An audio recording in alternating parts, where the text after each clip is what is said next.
Drawing mesh primitives. Our mesh primitives are our building blocks in meshes. First, we're going to go over to our mesh tab. Our mesh tab is all our meshing. You'll find over here in primitives that we have a variety of meshes. We'll start with the mesh box.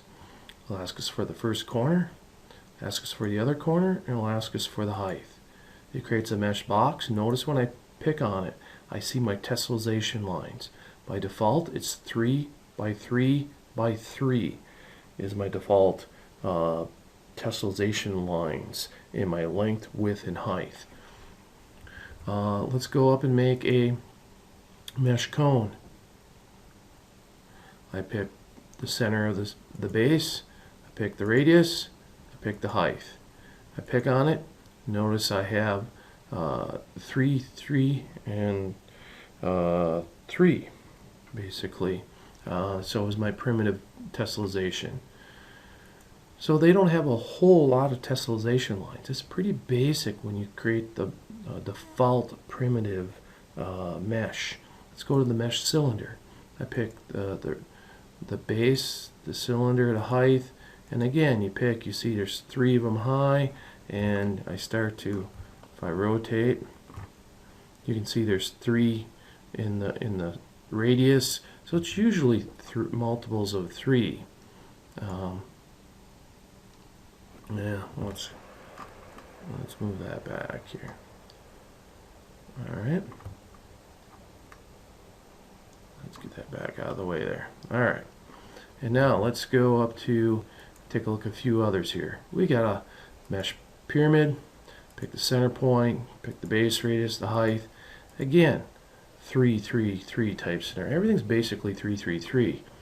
We can go down to a sphere. We pick the center of the sphere, the radius, and you can see here's our sphere. Each one of those tessellation lines can be manipulated. I also have a wedge, all right, and then we got one last one here. Of course, the torus, the inner tube. And again, everything's based on 3s. How is it based on 3s? Well, we have the mesh primitive options dialog box. In the lower right hand corner of our primitives, we have the mesh primitive options. When I click on it, I can set what my values are for tessellations for my box. I come down here and it's 3, 3, 3.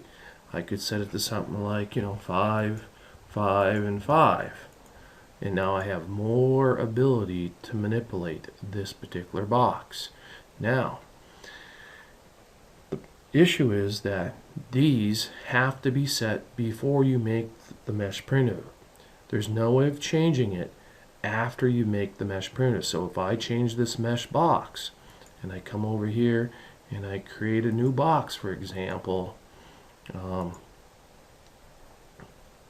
right, you'll see this one has all the different divisions, 5 by 5 by 5, but this one still has a 3 by 3 by 3. There's no way of changing this 3 by 3 by 3 into 5 by 5. The only thing you can do is erase it and build a new one. So when you go into your primitives, your primitive mesh primitive options, you'll see that this is set for 5 by 5 from now on.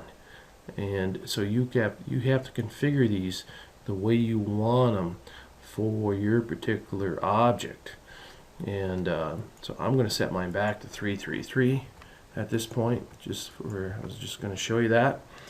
And so it really boils down to what value do you use.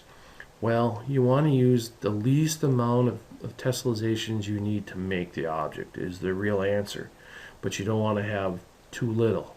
If you're going to err, you might want to err to 1 or 2 divisions more than what you need. But you don't want 30, 30, 30.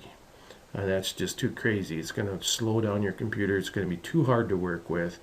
You just want enough to get by, and that's it.